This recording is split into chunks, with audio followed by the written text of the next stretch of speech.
Guyenne, vous êtes un chercheur. Oui. On m'a tout à dit fait. que vous êtes un chercheur et vous avez établi Un chercheur en psycho, en motricité ou en psycho, socio, je sais en pas, neuropsycho neuropsycho, voilà. militaire, Voilà, c'est ça. principalement. Bon, alors, quels sont les résultats de vos recherches alors? Vous avez établi un schéma, une formule? Voilà, tout à fait. J'ai établi, d'après des études, des protocoles hospitalo-universitaires, ainsi que la médecine traditionnelle chinoise, qui avait des lacunes et des, des incorrections, pour pas dire obsolescence, dans les techniques, Oui. et surtout dans les protocoles. Mhm. D'accord. La médecine la médecine hospitalo-universitaire, ce que je reproche, c'est qu'elle est trop segmentée.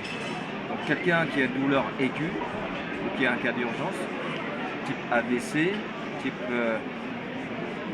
traumatisme sévère, alors sur quoi on va diagnostiquer les personnes? Oui. Juste sur les fonctions de sémiologie. Bon, quel type de sémiologie? Eh bien, moi je dirais que pour ne pas, je veux dire, faire des erreurs de diagnostic Mhm. et simplement délivrer un bon, entre guillemets, pour aller prendre des bonbons, ou en pharmacie, pardon, excusez-moi, eh bien, on va peut-être, en faisant des mauvais diagnostics, de sevrer les personnes et parfois les pousser vers des arthroses médicamenteuses. Oui. D'accord? Ainsi que des cancers, ainsi que plein d'autres maladies auto-immunes. Donc la médecine peut provoquer des maladies ou elle peut créer plus de problèmes qu'elle n'en résout. Une médecine mal orientée, une médecine mal diagnostiquée, en tout cas des traumatismes mal diagnostiqués, une mauvaise orientation, une mauvaise médication Mhm. provoque à terme justement des arthroses, ne serait que des inflammatoires, des anti-inflammatoires à long terme. Ah oui. Voilà. La médecine asiatique, bon, moi-même qui est asiatique, je ne veux pas dénigrer. Je vais dénigrer simplement le fait que elle est, à mon sens, pas assez réactive. D'où les gens se tournent vers la médecine occidentale. Pas assez interactif. Enfin, Voilà. Et malheureusement, prendre le pouls chinois pour des problèmes Oui. des personnes qui ont des problèmes, Mhm. on va dire, par exemple, des traumatismes sévères qui sont tombés, par exemple, en moto comme moi. Ah oui, vous avez un accident. C'est pas comme s'ils avaient des rayons laser avec leur toucher, d'accord? Donc, pour moi, ça ne va pas assez vite et ça ne va pas assez en profondeur. Moi, ce que je recherche lorsque j'ai, on va dire, des handicaps ou potentiellement des handicaps, en tout cas des douleurs aiguës, ce que je recherche, c'est pas un soulagement, c'est pas un empoisonnement, c'est une durabilité, voire une guérison. Voilà. D'où j'ai mis en place un protocole Oui. qui s'appelle Self Autonomy and Wellbeing, pour que les personnes puissent comprendre les différents schémas de fonctionnement entre le cerveau, donc l'oxygénation, entre l'hydratation, entre le sommeil, entre l'habitation, entre, on va dire, une dizaine de points pour moi qui paraît des points clés essentiels de la vie et de la bonne santé ou de la performance. Donc vous avez un schéma là où vous avez une sorte de liste aussi. Tout à fait. De liste de cas, de situations. Et vous demandez à la personne à quel niveau elle a des symptômes inquiétants. Tout à fait. Si vous voulez, je peux vous Voilà, on va emmener. se mettre devant.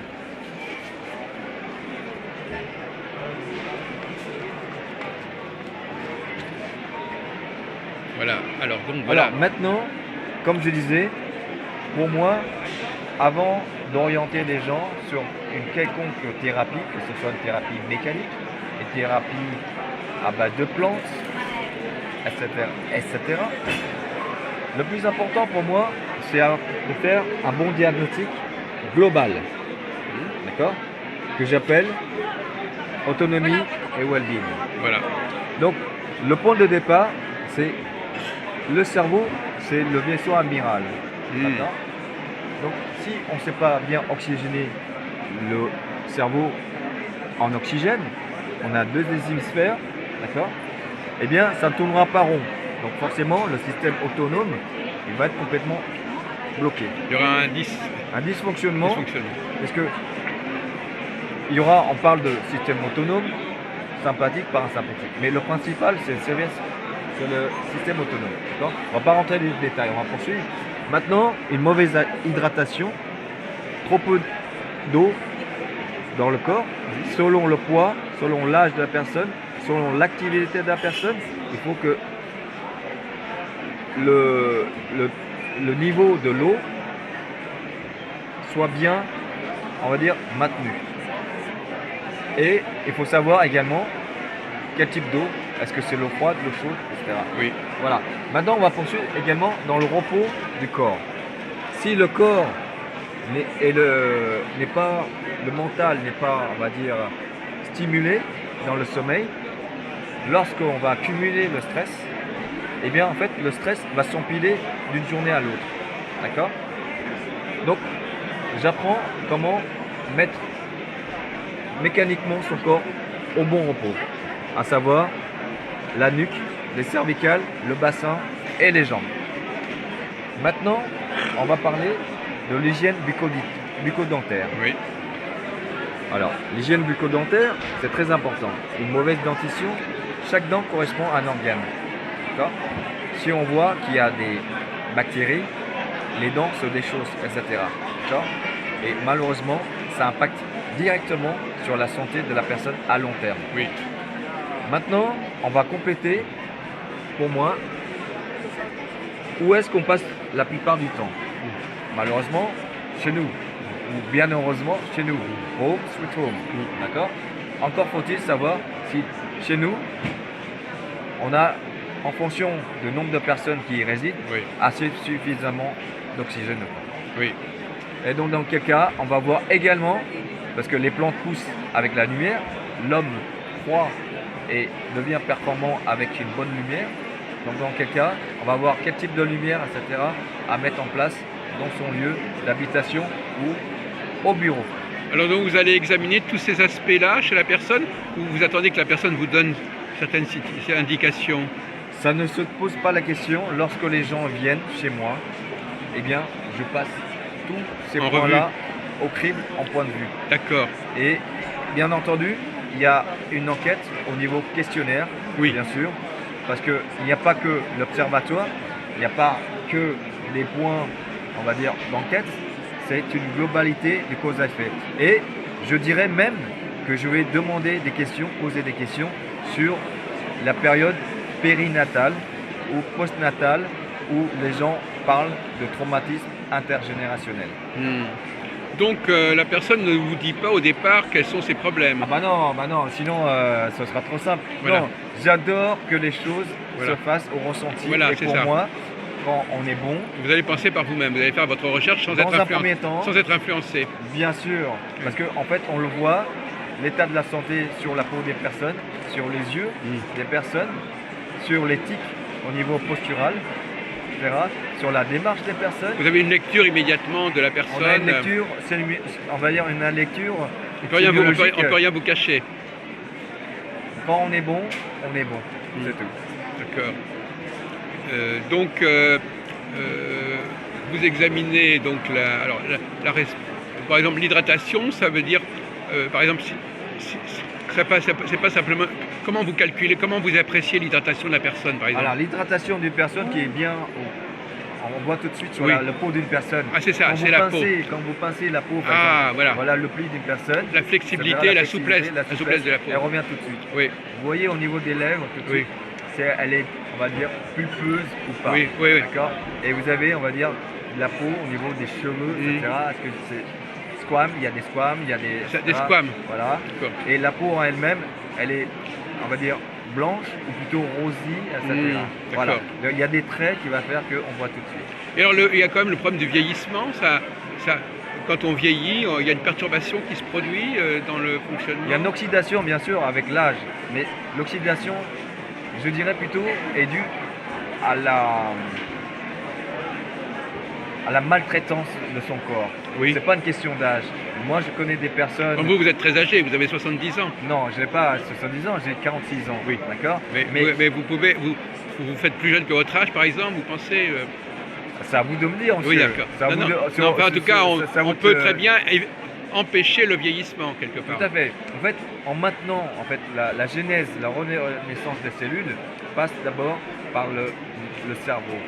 Et le cerveau combiné à la volonté, au travail, justement d'entretien, des mouvements, une bonne alimentation, une bonne hygiène de vie, d'accord, et une bonne gymnastique neuronale, c'est-à-dire la lecture, beaucoup de réseaux entre des amis, vous sortez souvent.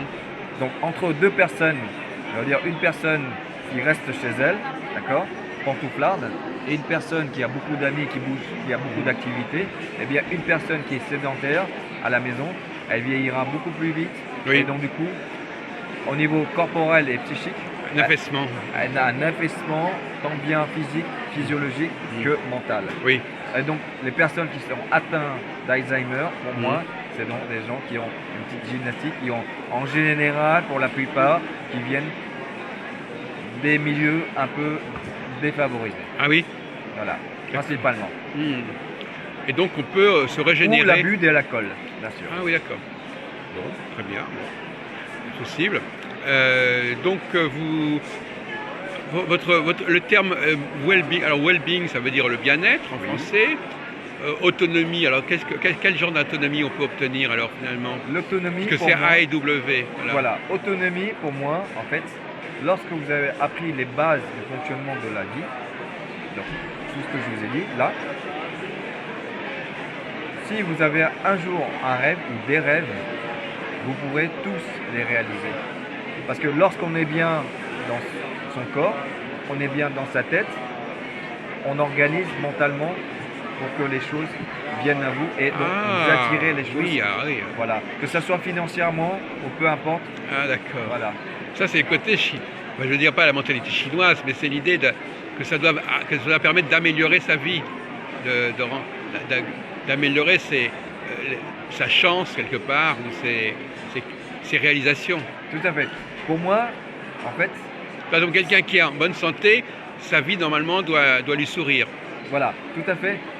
Quand quelqu'un a une bonne hygiène de vie mentale et physique, pour moi, la réalisation vient d'abord du mental et c'est le mental qui opère sur le matériel.